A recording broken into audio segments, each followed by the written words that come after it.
Hello, everyone. This is Alan Cohen.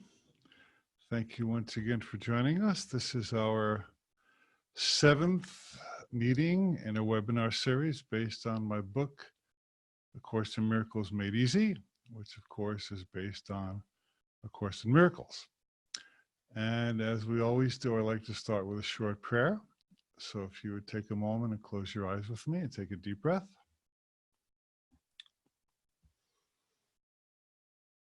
Thank you, Great Spirit, for joining us. We recognize that each person here is guided to be here. We recognize that there are no accidents in the universe. As A Course in Miracles tells us, chance plays no part in God's plan. And so we know there's important subject matter today. There's information and inspiration and guidance for everyone here, whether you're joining us live or on the recording. And so we ask now that each person receive a gift and a blessing, that something happens during our time together that is meaningful to you, that makes your life better, that enriches you, and most of all, helps transform your relationships from any kind of fear or resistance or pain or sorrow. And we're looking for real, healed, authentic, alive, empowered, divinely blessed relationships. And if even a little bit of that happens as a result of our time today, we'll be extremely grateful. So we say, thank you, God, for giving us each other in relationship. And we open now to the highest blessings for our time together. And if you care to say together, and so it is, and so it is. So today we're going to dig into one of the juiciest sections of A Course in Miracles. And we're going to talk about transforming special relationships to holy relationships. Now, in order to understand this, you have to dig into the Course's unique vocabulary. The words special and holy have unique meanings in A Course in Miracles, and I will do my best today to make both of them extremely clear, maybe more clear than you want to know, but that's okay, it's all for healing. So, a special relationship is motivated by emptiness, incompletion, need, and getting. Now we have to backtrack a little bit in order to really understand this. So all of us were born whole. We were born innocent. We were born self-knowing. We were born self-confident. Children are very confident. They walk around naked, they fall down, they poop, they pee. They have no fears, no restrictions. We're told that children have only 2 innate fears: loud noise and falling. Everything else is learned. And somewhere along the line, we've talked about this before, somewhere along the line, we were taught that we are somehow lacking or empty. There's something wrong with us. We have to prove ourselves, that there is something in the outside world that we need to import in order to fill up this illusory gap that plagues us and makes us feel empty and small and broken. And so we set out on this journey to get something. And the Course tells us there's nothing you need to get, because everything you could possibly need, you already have and are. So one of the ways that we seek to get is by finding a person or a thing that will plug up this hole that we believe is in our soul, which does not exist in the least, but we believe it does. So the Buddhists call this a hungry ghost.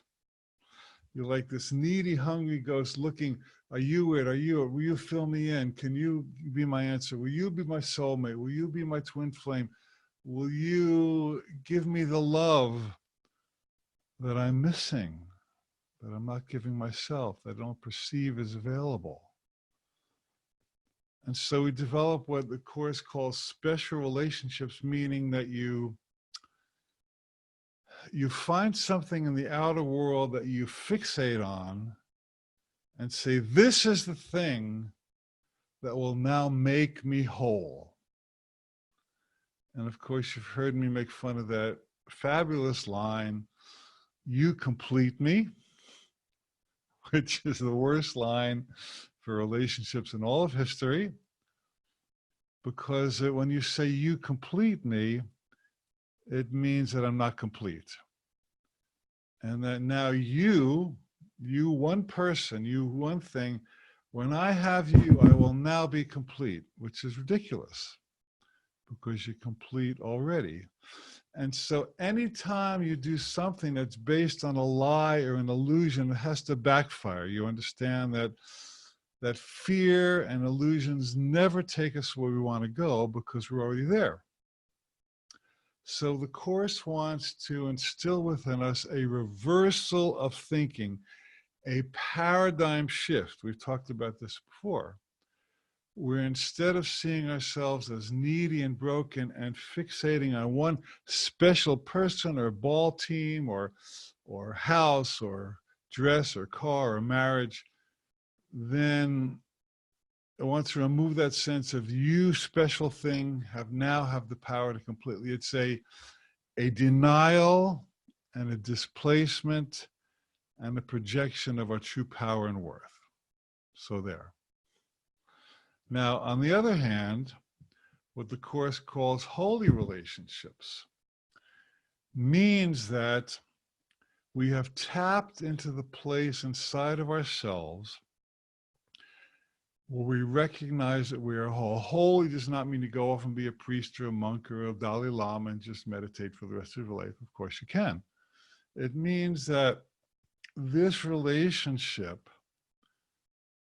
is rewarding at a soul level, not just a body level, not just a personality level, not just a worldly level, but on some level, we connect at a soul level. Now you have to be really careful here because you can overlay romance to equal soul. This is a little more subtle aspect of A Course in Miracles. Course in Miracles calls this level confusion. Talks about this in the first section, where you see somebody who's really sexy and you're sexually attracted. You say, oh, I feel it at my soul. Well, not exactly. You feel it in your groin maybe, but not your soul. So the Course wants to tell us that there is a deepest level at which we connect, where there is true love and true soul recognition and true honoring and true respect and true acceptance and true soul aliveness that goes beyond the body or the personality or the income or the age. It's that really, really deeply rewarding level where, okay, now two souls are meeting and amazing things can come from this. So whereas special relationships are motivated by need and lack, holy relationships come from wholeness. Instead of seeking wholeness, they recognize that wholeness is already there. And when you proceed from wholeness, you attract all kinds of wonderful things that you don't attract when you're proceeding from need. Example, one of my clients was a 38-year-old woman who was a CPA, very successful, lovely, attractive woman, 2 kids. She was divorced. And she wanted to have another baby and she wanted to have a husband. And she started to do all these desperate things to get a man and to have another baby before she was, quote, too old. So she attracted these really greasy characters and these guys that just were not integrity or healthy. And she took one guy to a professional meeting and he got drunk and made a fool of himself and on and on. And in coaching her, I suggested to her, you're not desperate. I know you feel desperate, but when you do anything from desperation, it doesn't work. And I helped her to, instead of proceeding from I'm a black hole that needs to be filled in, I'm a light that needs to be shined. Well, within a year or so, she met a wonderful guy. She gave up her desperation efforts. She met a wonderful guy and they had another baby in their early 40s. And there was this crucial shift from I need to I have. And when she came from a sense of enoughness, then she attracted a man who was enough. And together they had an enough relationship. So I don't have it on our PowerPoint today, but just imagine, we believe in relationship math where I am one half. I have some good things, but I have some empty things. And then I will attract another person who is one half. And one half plus one half equals one. We may have done this before. However, relationships are not additive, they're multiplicative. So one half times one half is 1/4. So when you get two people who feel broken and empty and needy trying to complete each other, the result is worse than what you had when you started because they're coming from dysfunction. And it's been said that whatever you bring to a relationship, you exaggerate. So if you bring loneliness to a relationship, you will only become more lonely. If you bring emptiness, you'll become more empty. If you bring jealousy, you'll become more jealous. So relationships do not answer our problems, they exaggerate them. But in a way that's good, because then there's an opportunity for healing that you wouldn't have had otherwise. And nothing is more painful than lying in bed next to somebody and your bodies are near each other, but your souls are not connected, and you feel more lonely than if you're lying in bed by yourself. So this is why we have to do our inner work to really create a healthy relationship. I think you've all heard this before, but hopefully I'm saying this in a way that's useful to you. So here's some examples of special relationships. Now, we often think of special relationships in terms of romance. However, that's just one form. So you can have a special relationship. You are the one, you are the only one. And if I don't get this one, I will never find my soulmate and I'll be bereft forever. That's crazy. We've seen that in movies and books quite a bit.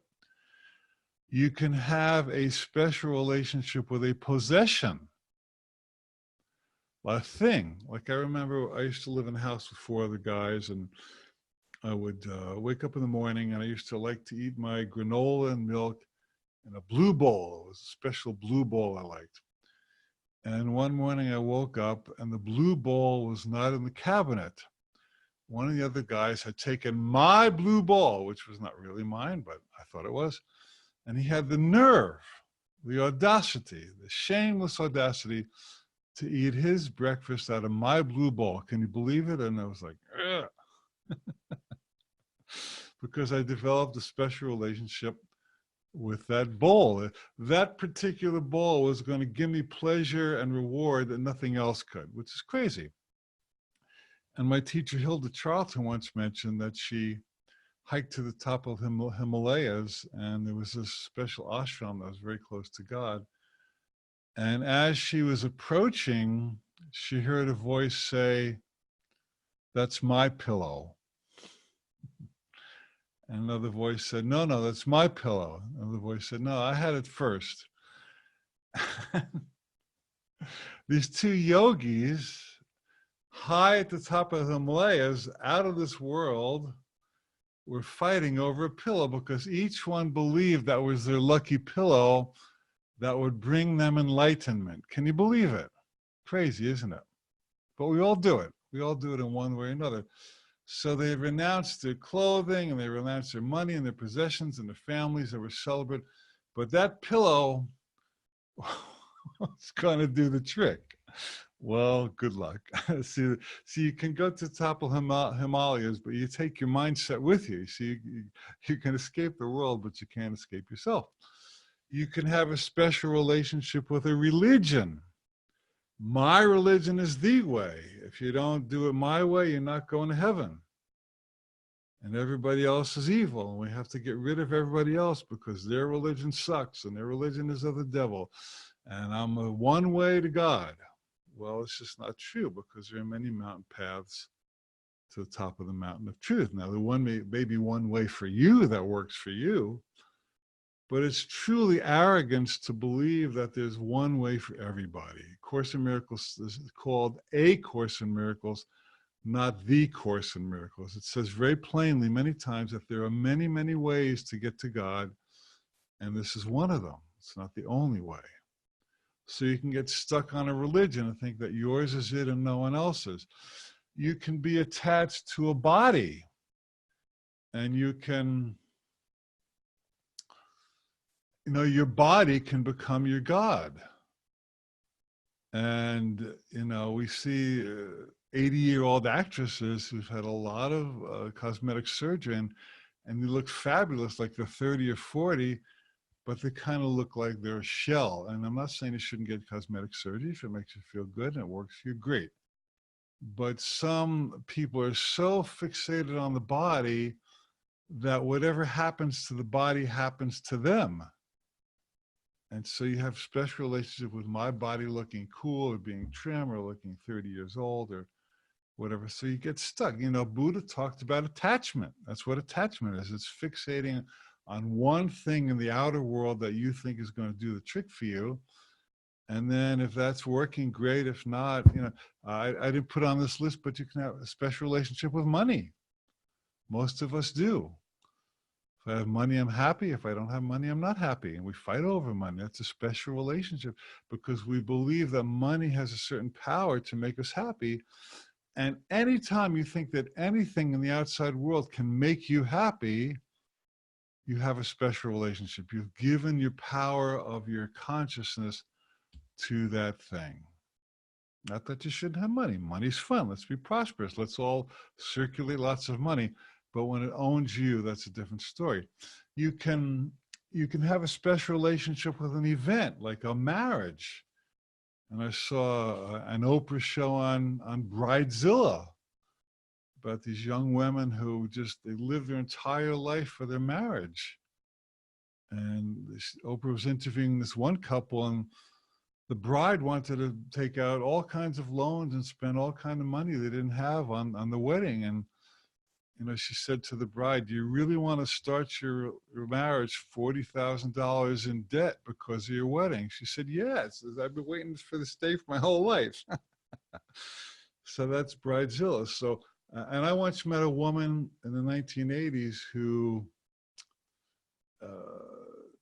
we were at a conference and the presenters were introducing themselves.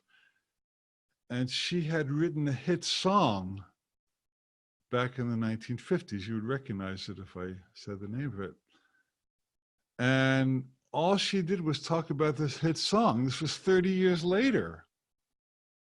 I wanted to ask her, has anything happened to you since that hit song? Do you have a life beside that song? I mean, are you the song? So she fixated on this one thing. She's a one-hit wonder. I'm glad she wrote the song. It was a nice song. I'm happy for her. But her whole life revolved around that one event. That's a special relationship with one event. And you can also be enamored with a celebrity, and you can identify with that celebrity, and you have the picture up all over your walls as a teenager, and you're Google over Tom Selleck, and you live for Tom Selleck, and that's nice. But if it's at the expense of all other relationships, then it's not working, is it? You can be attached to a sports team or a political party. My party's always right and the other party's always wrong. You can be attached to an ideology. Well, communism and democracy, and they duked it out for 40 years or 50 years in the Cold War. And, you know, communism's always right, and democracy's always right, and let's kill the communists, and let's get to move before the communists, and on and on and on. And so you can see that when we develop a special relationship with something, we put on blinders and we do not see clearly. We do not see alternatives clearly. We do not see options clearly. You can have a special relationship with behavior. Like, you know, my husband better do the dishes. And if he doesn't do the dishes, he doesn't love me. And so you harp on the husband, you fixate on him doing the dishes, and if he doesn't do the dishes, you're not happy, and if he does the dishes, you are happy. And you know, see, the characteristic of a special relationship is roller coaster. That when it's working, you're happy. When it's not working, you're depressed. And that is the surest sign of a special relationship. You've given your power away. When it goes up, you go up, and when it goes down, you go down. So it just ain't it. So we all have them. And I'm really an authority on them because I've had so many of them. I can really speak on this topic probably with more authority than anybody else. So I'm totally qualified from experience, but we all have them. So we're going to begin to look in just a moment at how to shift from special relationships to holy relationships. Now, let's just say one or two more things. That special relationships, especially with romantic partners, are a business deal. They're based on getting or trading. That I am empty, I need this, you give it to me, I'll be happy. Maybe I can give you something in return. Dee and I have seen several documentaries on green card marriages, on like these women, let's say in Russia, and they have these elaborate websites where Russian women are looking for an American husband. Basically, you know, they're looking for a green card. And then you get these groups of men who go over there on airplanes and buses, and usually they're older men from America. They want a young, attractive wife. And so basically there's a deal. I will give you my youth and beauty in exchange for a green card. Now, some of them are valid marriages. I'm not saying they're all bogus. You know, some people have lovely relationships and marriages and babies, and that's just fine. But in general, there's this deal where you give me this and I'll give you that, and then we'll fill each other's blanks in, and then we'll be whole. But it doesn't work. Most of them blow up in one way or another. So anytime you're looking to get something from somebody, sometimes you just want to get the thing without giving anything in return. And sometimes you want to give something in return. It's a deal. It's a contract, a business deal. If you're clear on it, that's fine. But if you do it unconsciously, it's not so fine. So here's what the Course says. It's kind of a long quote, but it's so important. I'll read it to you. It says, an unholy relationship is based on differences where each one thinks the other has what he has not.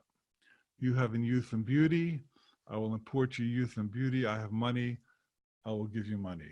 It's pretty standard arrangement. They come together, each to complete himself and rob the other. Now the Course, you know, there's one thing about the Course is that it's pretty much in your face. And it doesn't pull any punches when it talks about how the ego operates. And it needs to be confronted because the ego is so insidious and clever that unless we hold it up to the light, you know, like in spades, it's probably going to weasel around and trick you from another angle. So this is why in this particular case and many other passages in the Course, It's definitely up in your face. It doesn't sound pretty, but it's how it works. And you almost need that kind of stark confrontation in order to pull the rug out from the way the ego tricks us into special relationships. Once again, been there, done that. They stay until they think that there's nothing left to steal. I've gotten everything I can't want from you. And then they move on. Well, we just grew in different directions. Well, that's possible. That happens. But sometimes it's, well, I've gotten everything I can from you that I wanted. You're useless to me anymore. Let me move on. And so they wander through a world of strangers, unlike themselves, living with their bodies perhaps under a common roof that shelters neither, in the same room, yet a world apart.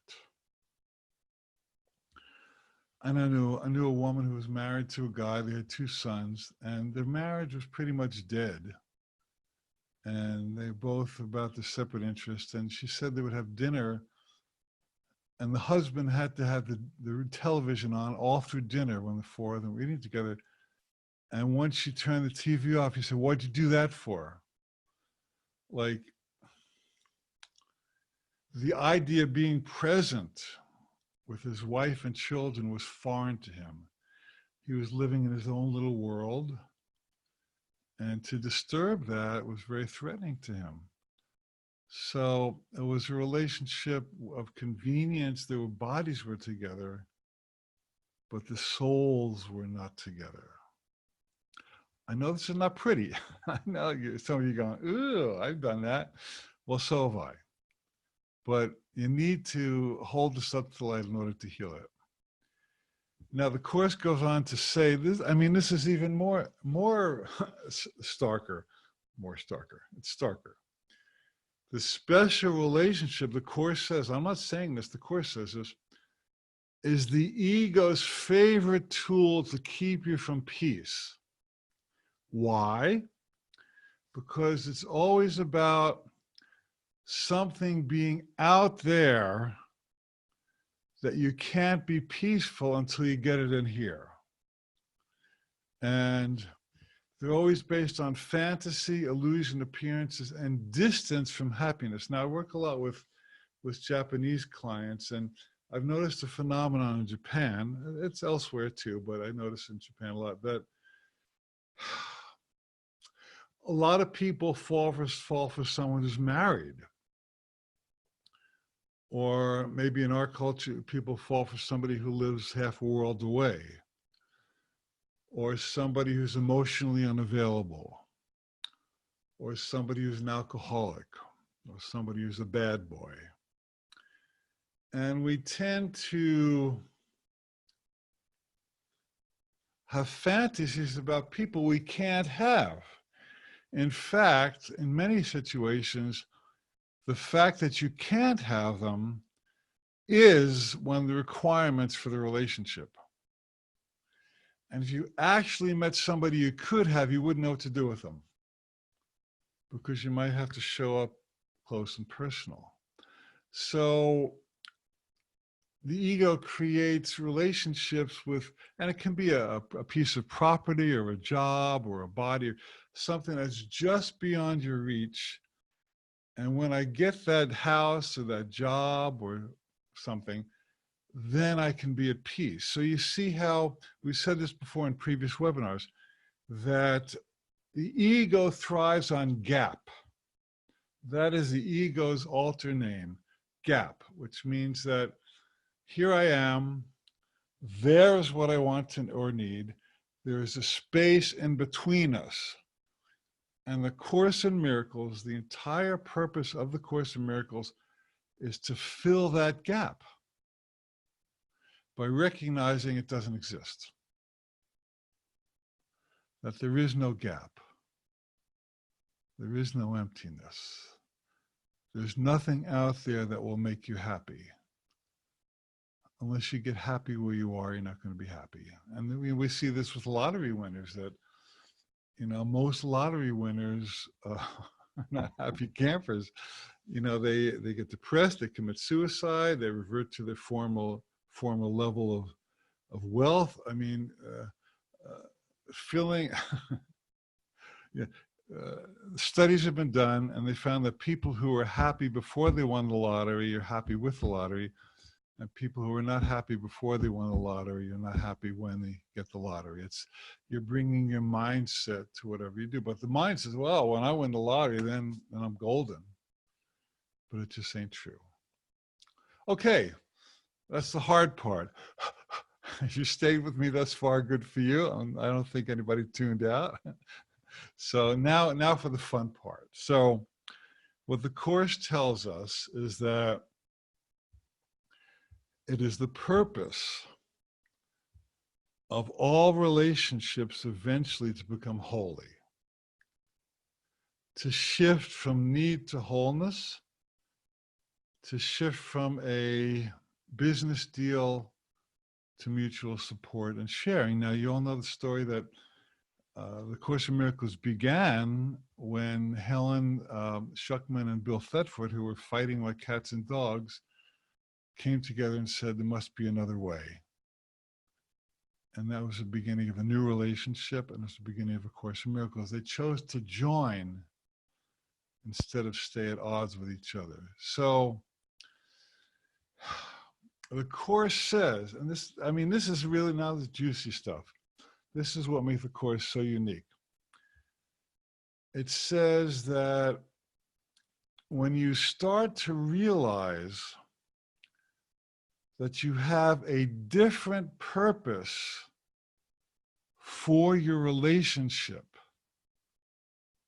than the one you originally thought. You thought, oh, I'm going to get married, have babies, and live with a white picket fence, or he thinks I'm going to have great sex for the rest of my life. I get a trophy bride. One day you wake up and say, oh my God, there is more to relationship than getting something from the other person. And the Course says, when you realize that the purpose of relationship is entirely different than what all the romance novels and books have told you and movies have shown you, it's like you get gobsmacked, like, holy macaroni, where have I been living? There's a whole different reason we're together. And some people split at this point because they can't handle it. But if you can hang in there and recognize that the purpose of relationship is joining and supporting each other and lifting each other, the whole relationship takes on a whole different purpose. And what can I get from you? Now, this happens in layers, like onion skins, but it happens. You will be inevitably appalled. Don't you love that expression? Inevitably appalled. So I'm going to give you 5 tips now from my own experience. And I learned usually from doing it the wrong way, how to transform a special relationship to holy relationship. So you can write these down or watch the recording. Okay, so the first thing is to recognize how much their special relationship is costing you. And there's a whole section in the Course in Miracles in the text on the misery and the pain and the sorrow that specialness costs us. It's an addiction. It's like you get a hit of heroin or sugar or adrenaline, and you get a momentary rush, but then you go to hell for long periods of time until you get your next rush, your next needle. So as long as you think that specialness is getting you something of value, you will pursue it and you'll be sorry.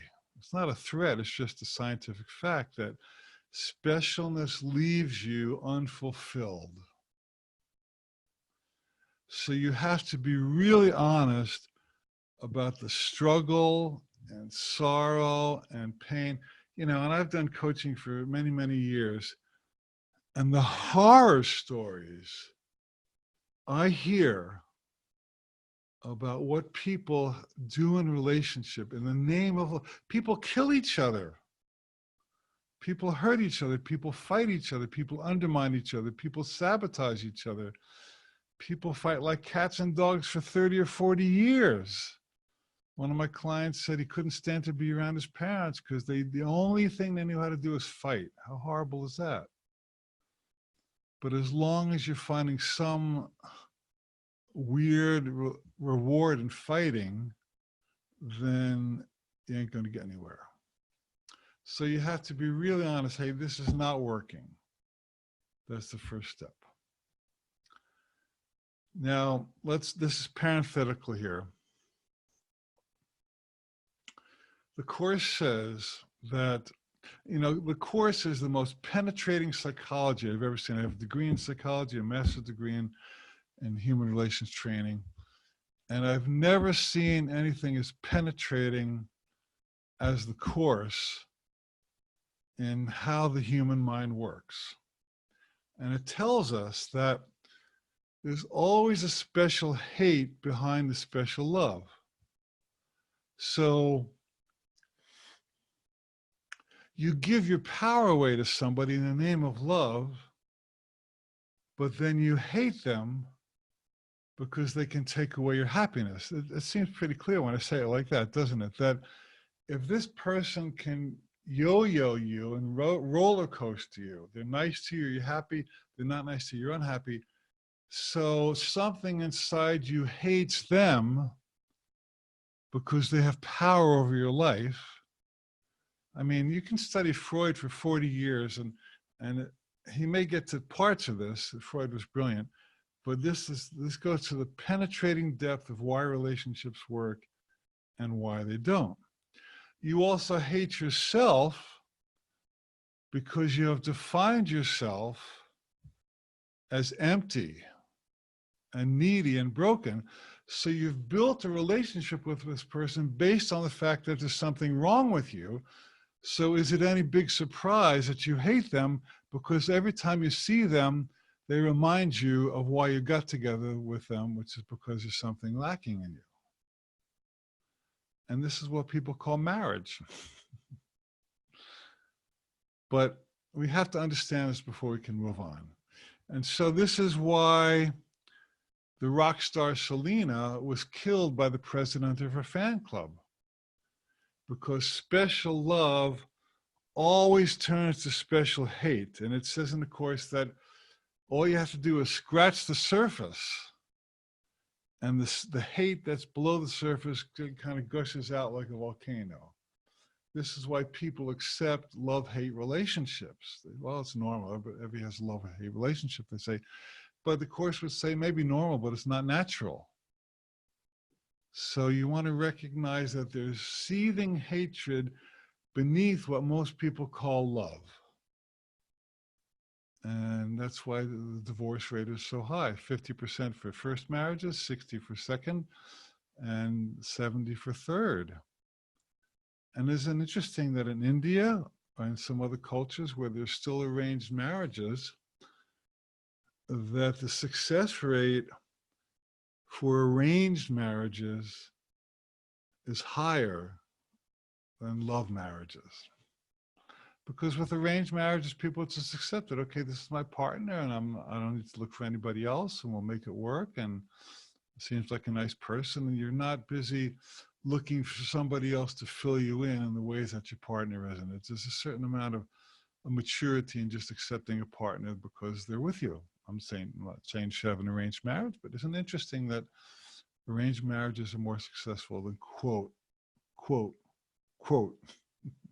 love marriages, because behind this love, there's a special hate. Okay, so second tip out of 5 to transform is to come into the holy instant, the here and now, which means that most pain in relationships comes from past issues. You did this to me, I can't forgive you. I did that to you, you can't forgive me. How come you never did this? How come you looked at her? How come that didn't work? So we kind of tend to drag the past into the present, which pollutes the present. Or you're looking to the future. Well, when he gets fixed,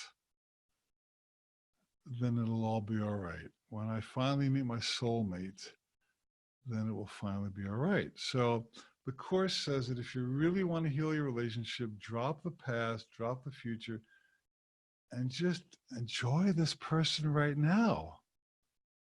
Just enjoy this now moment. Are you with them? Are you just make the most of what you're doing right now? And, people who get a terminal diagnosis, all of a sudden they're in the here and now. They're not in the past or future. One cancer therapist said that suddenly, instead of tick, tick, tick, it's precious, precious, precious. Because if people think they don't have a long time to live, all of a sudden they start appreciating people. And, people who get a terminal diagnosis start healing their relationships and loving and not waiting for something better to happen and not dragging the past into the present. So that there's something really holy about the holy instant. It's just, we're just here together. How wonderful is that? So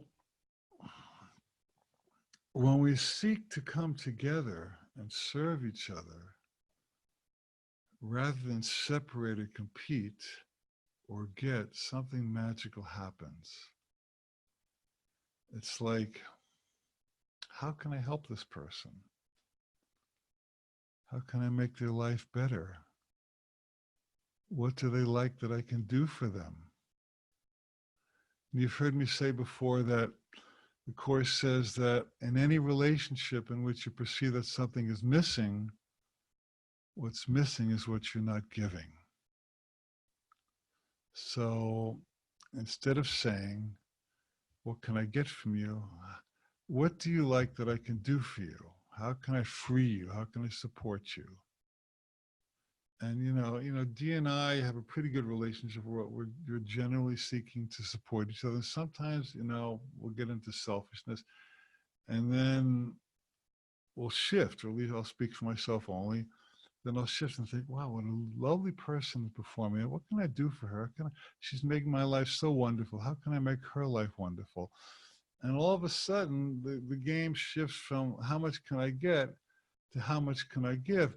And as you seek to give, the love flows through you that you were missing from the other person. So it wasn't the other person's love you were missing, it was your own. It wasn't the love you weren't getting that you were missing.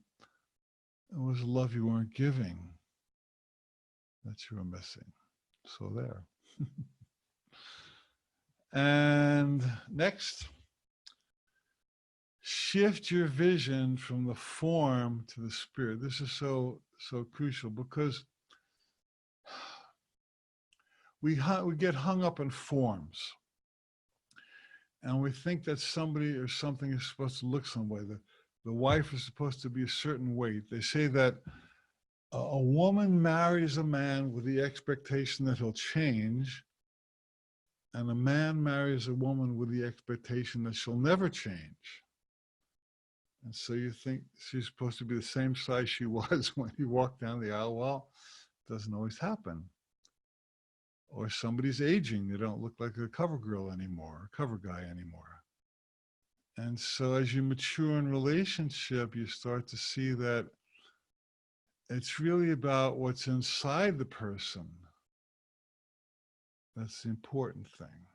Women are a little better at this, because women tend to have inner vision. Men tend to see the outer, and women tend to see the inner. But, women can use some of this as well. Women are stuck on forms. They want to have this house and this marriage and these kids. And, so we all get hypnotized and seduced by forms, do we not? So what if we just evaluated all of our relationships on the spirit? Like, well, we're living together. Yeah, we're having babies together. We're having sex together. Yeah, we have a house together. But what's the spirit of the marriage? Are you really together? I know two people who weren't getting along for many years, and they finally told their teenage kids that they were getting a divorce. And the kids said, thank God. He said, you should have done this 10 years ago because you guys have been hell to live with. Because they were keeping the form up, they were together in the same house and it looked like they were married and they went to the same parties and happy, happy, happy. But inside their spirits were aching and starving. And you can't hide that. You know, I think there was a Beatles song, somebody said, one thing you can't hide is when you're broken inside. One thing you can't hide is when you're broken inside. So it's not just for relationships, but businesses and any form of like friendships and family relationships. What is the spirit and the energy and the vibration and the frequency of this relationship? That's all that really matters. Everything else is just detail. Forms come and go, forms change. But what is the end? Is there love here? That's the only question. Is there love here? And finally, oh goodness, we're going to come back to this next month. We don't have time this month, but I want to finish up because it takes a lot of time. So finally, invite the Holy Spirit to guide your relationship. This is so crucial. So I do a lot of coaching on relationships, on all kinds of stuff. And when somebody comes to me and says, I'm stuck, I don't know what to do, should I stay, should I divorce, should I speak to him, should I not? I'll ask that person, have you asked Spirit for guidance? It's not a relationship, it's really a threesome. There's you and your partner and God. And if you're really stuck and don't know what to do, say, God, please guide me. It's the best prayer. You say, I don't know if I should be with this person. I don't know what a destiny is. I don't know what direction to take. Spirit, I humbly pray, please show me what is right and best for both of us. If it's for us to be together, I am open and willing to see how that can happen. If there's another direction, then I am open and willing. Great Spirit, great God, higher power, Jesus Christ, whoever you want to talk to, I now humbly say, I do not see clearly now. I'm stuck. I'm upset. I'm confused. Please, I will put my judgments and expectations and demands aside. Please show me what to do here. I want to do what's in the highest interest of everyone involved. And I've prayed that prayer many times, not just with relationships, but with business deals and all kinds of living situations. And I must say, in all humility and honesty, that I've never not had that prayer answered. I swear to you. Every time I've asked for help from Spirit, somehow, somewhen, somebody has shown up, or I've gotten a dream or a guidance or something happens that has shown me God will answer your prayer about your relationship. I promise you, I didn't make up the rules, it's just the way they are. So when you're stuck and all else fails, show me the truth about this. And I promise you, any loving, compassionate parent God would not deny you that blessing. God wants you to have a happy relationship. Can you believe that? A lot of us suffer because we think, well, relationships are hard, relationships are work, relationships are struggle. Well, would you be willing to examine that belief system? You maybe just be living out your belief system instead of God's ultimate truth. What if relationship could be easier and lighter and freer and more celebratory and more fun? How's that? Okay, goodness. I think I have one more lesson here, and this is one of my favorite lines from the entire course. It says, the holiest of all the spots on earth is where an ancient hatred has become a present love. I love that line, which means that it's nice if you have a nice relationship. But if you've had a challenge in your relationship or a challenge within your relationship, and you transform it from specialness to holiness, that's so much more powerful than if it had been easy all along. So don't despair if you have a special relationship. Say, thank you, God, for the opportunity to shift, because that specialness is just a call for more love. Let me shift from specialness to love. Thank you, God. Okay.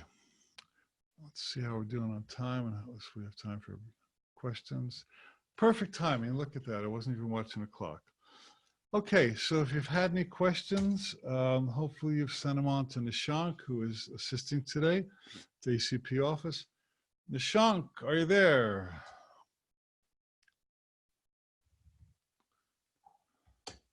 Let's see where Nishank is. He was in India, then he was in China. Let's see. Yeah, here I am. Okay, very good.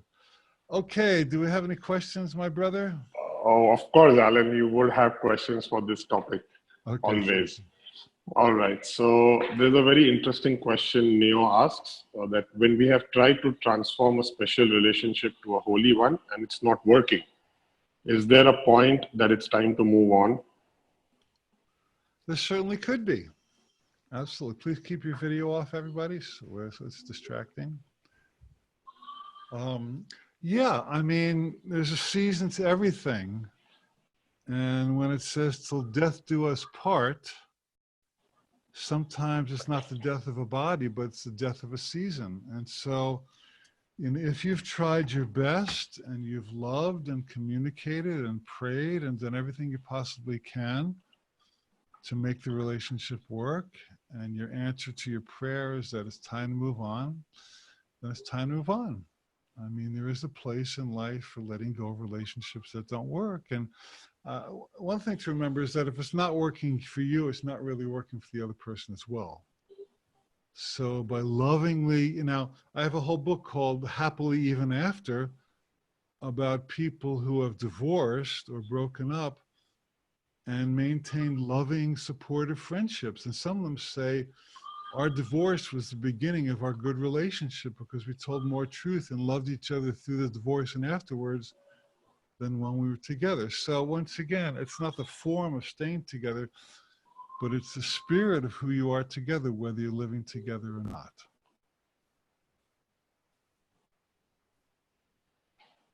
All right. Next. Yep. So there is a question. It's a pretty long one. I'll do my best to summarize it. Thank you. 2 years into our marriage, a childhood trauma surfaced, which helped me realize why I struggle to fully enjoy sex with my husband, even though I truly love him. And he has expressed that, I initiate, his primary love language is physical touch, and he has expressed I would initiate it more. I'm currently focused on my healing and taking an empowering sacred sexuality course, which helps me focus on connecting my heart to my body. And at times I find that I resent my husband for wanting sex, though a part of me sees that my love for him and wanting to speak his love language, but it leads me to heal the childhood trauma. So the curiosity is that if there is anything else that I can do to accelerate or better my support, better my healing, and to get to a place of being able to initiate sex with my husband. Well, thank you for your honesty. So, it sounds to me like you both have your homework to do, that you both have some fears or traumas or resistance related to sex. And let us reframe this as an opportunity for both of you. Instead of a dead end, there's an opportunity. So, I mean, there are several ways you can do this. You can each work with a coach or counselor or therapist to unravel what's going on inside you, or you can deepen your communication. Now, remember I said that the key to a holy relationship is joining. So when you say, well, I have it my way and I want it my way, that's not really joining. So I would like you to consider you can pray about this. How can you join with your husband more? How can you support him more emotionally? Very often sexuality is an indication of what's going on emotionally with people. And often if you can find a way to join more emotionally, the sexuality avenue opens up naturally as a byproduct. Now, so in other words, the sex isn't a goal unto itself, but it's kind of a byproduct of the deeper intimacy that is happening in a relationship. Now, I wish I could give you more, but this is, it's just a short forum here. If I had you in coaching, I would ask you some more questions.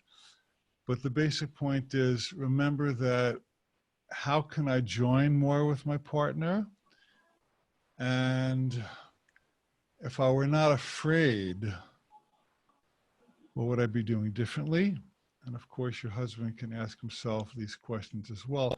And I think in answering those two questions, you might find some more common ground that could get you together some more. I know it's a big question, but I've done my best to say a little bit in a short period. Thank you, Alan.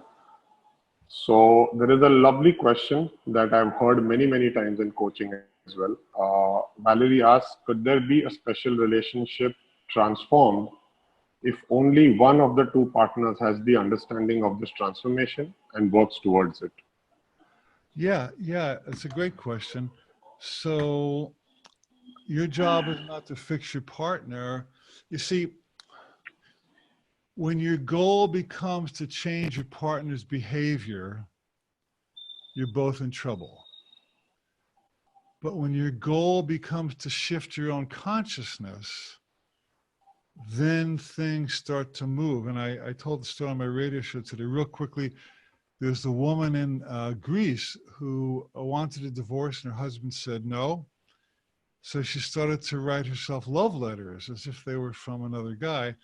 And she got so high writing these letters that she just, her self-love went high.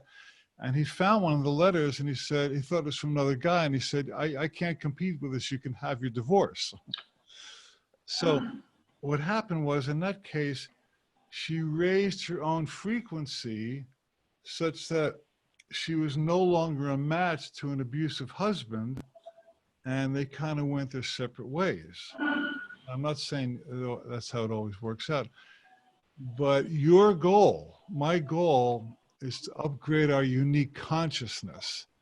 And we have to trust that when I raise my vibration, everything around me will shift because the law of attraction matches your high vibration. So yeah, change your mind and then watch what happens around you. Thank you for answering that. That answers quite a few questions. We have a question from Rimple, and she says, speaking about fantasy, how is creative visualization? Something when we say that imagine you already have it, how is that different from fantasy? Usually a fantasy requires a particular form and an object. I must get with that woman, I must have that house, I must get that job. Visualization is more about an experience. So instead of saying, I must have that woman with that body, what is the experience I'm looking for? I must have that man with that income. What is the experience you're looking for? So if you can visualize, you can use a body or money to get to that place. But if you can get to the feeling place where something inside you feels fulfilled, even while you're visioning, then you suddenly shift from the outer must change to the inner has changed. And when the inner has changed, you begin to magnetize outer changes.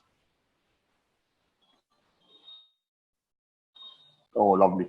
Thanks for discerning that so well, Alan. Thank you so much. And do we have time for one more? Yes, I think one more. Question? Thank you. All right. So when you spoke about, look for answers from spirit, Monique asks, what if I don't feel like I hear anything from spirit? I feel abandoned from spirit. Spirit is always answering you. You just have to be available to, Spirit always is giving you answers, but you have to be open to receptive. Our higher power is broadcasting 24/7. There's never a shortage of information from spirit about what we can do. It's our antenna and our tuner that we need to adjust. So my advice to people in this situation is always do something that helps you relax. Do something that raises vibration. Play more. Do something fun. Lighten up, meditate, pray, read, do yoga, do anything that puts you in a relaxed, open, playful, you can play the guitar, you can go to a movie, you can have a beer, whatever opens you up. When you're in that relaxed state, then you raise your vibration and you're much more receptive to hear what Spirit has to tell you. I promise you, Spirit is speaking to you even when you're not hearing it, because Spirit's always speaking. I guess that's it, huh? Yep. Okay.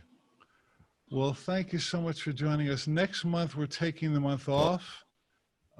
It's going to be a summertime month for us. So we'll meet again in September. Thank you very much. And I like to always close with a moment of prayer. I also want to remind you that we're doing our ACIM in-person retreat in December with me and Karen Drecker. I think you've seen the notice on this in your emails. It's starting to fill up. We're just so happy to be doing this. So if you'd like to play with me for 5 days, and Karen Drecker, fabulous musician in Hawaii, beginning in December, it's coming up. We still have some space. We'd love to see you. A week-long immersion in a course. How cool is that? Thank you, Nishank. You rock. Nishank is traveling in China at the moment. Can you believe it? This guy's really dedicated. Thank you so much. I love doing this. Prayer. Thank you. Okay, so let's take a breath together. Thank you, Great Spirit, for opening our hearts and helping us to see more about holy relationships work. I know, and I speak for all of us, I know that all of our relationships are destined to be holy. So now we open our hearts to see our partners and our lives more clearly. We open ourselves to be guided so that we can love more and join more and go deeper.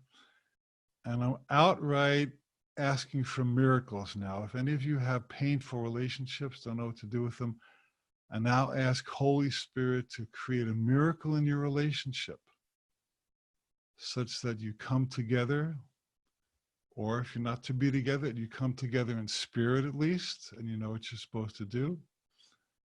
And I ask for miraculous guidance for every single person, live or to the recording, such that the relationships that are most important to you go deeper, stronger, clearer, more fulfilling, holier, with such deep reward that you recognize that it is your destiny to have a relationship that fulfills you at the deepest possible level.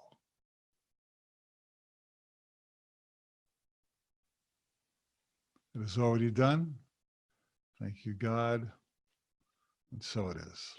I love you all. We'll see you again next time.